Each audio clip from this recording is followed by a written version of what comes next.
अगर आप भी अपने बिजनेस के लिए लोन लेना चाहते हैं या समझ नहीं आ रहा तो आपको गवर्नमेंट की प्रधानमंत्री मुद्रा योजना स्कीम को एक बार जान लेना चाहिए, जिसे शॉर्ट में मुद्रा लोन भी बोलते हैं। ये scheme manufacturing sector, trading sector, service sector या फिर एक्टिविटीज अलाइड टू एग्रीकल्चर, जैसे कि आपका कोई पोल्ट्री फार्म है, डेयरी फार्म है या फिर bee keeping, livestock rearing etcetera जैसे बिजनेस को ये स्कीम कवर करती है। इस स्कीम में आपको मैक्सिमम 10 लाख तक का ही लोन मिल सकता है। ये लोन टर्म लोन या फिर वर्किंग कैपिटल या फिर दोनों को क्लब करके फॉर्म में मिल सकता है। मुद्रा लोन में 3 टाइप्स के लोन कवर होते हैं: शिशु, किशोर, तरुण।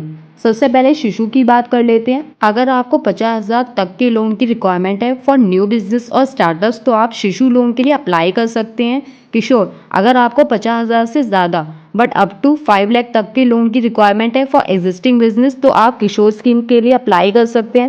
तरुण, अगर आपको 5 लाख से ज़्यादा but up to maximum limit 10 lakh तक के लोन की रिक्वायरमेंट है फॉर बिजनेस एक्सपेंशन तो आप तरुण स्कीम के लिए जा सकते हैं।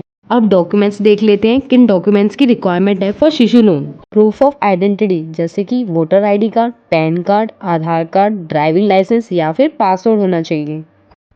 प्रूफ ऑफ रेसिडेंस जैसे कि आपका telephone bill, electricity bill, property tax receipt, Aadhaar card, passport या फिर वोटर आईडी कार्ड। एक फोटोग्राफ चाहिए होगी आपकी। बिजनेस एड्रेस का प्रूफ चाहिए होगा कि आप कहाँ पे बिजनेस करते हैं।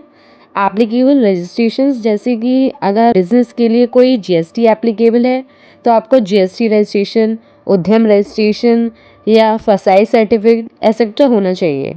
प्रूफ कैटेगरी, अगर आप एससी एसटी हैं या फिर ओबीसी या फिर माइनॉरिटी कैटेगरी के हैं तो फिर उसके लिए भी आपको सर्टिफिकेट देना होगा। अब डॉक्यूमेंट्स देख लेते हैं किन डॉक्यूमेंट्स की रिक्वायरमेंट है फॉर किशोर और तरुण लोन। बट ये लिस्ट इंडिकेटिव लिस्ट है। बैंक्स या अदर फाइनेंशियल इंस्टीट्यूशंस कुछ और भी रिक्वायरमेंट आपसे मांग सकते हैं अगर उनको रिक्वायरमेंट होगी तो। यहाँ पर भी वही सेम डॉक्यूमेंट्स मांगे गए हैं जो शिशु लोन के लिए मांगे गए थे, बस उसमें थोड़ी सी लिस्ट और बढ़ जाती है, जैसे कि proof of identity, proof of residence, photograph, business address, applicable registrations, last 2 years की बैलेंस शीट चाहिए होगी, income tax returns, GST registration, GST returns या फिर प्रोजेक्टेड बैलेंस शीट चाहिए होंगी। अगर अभी इस स्कीम से रिलेटेड आपकी कोई और क्वेरी रहती है तो आप कमेंट कर सकते हैं। ऐसी और इन्फॉर्मेटिव वीडियोस के लिए आप हमसे जुड़े रहिएगा। हम लगातार आपके लिए ऐसी ही वीडियोस लाते रहेंगे और आप हमारे चैनल को सब्सक्राइब कर सकते हैं और इस वीडियो को ज़्यादा से ज़्यादा शेयर करिए जिससे और लोगों को इस स्कीम के बारे में पता चल सके और वो इस स्कीम का बेनिफिट ले सकें।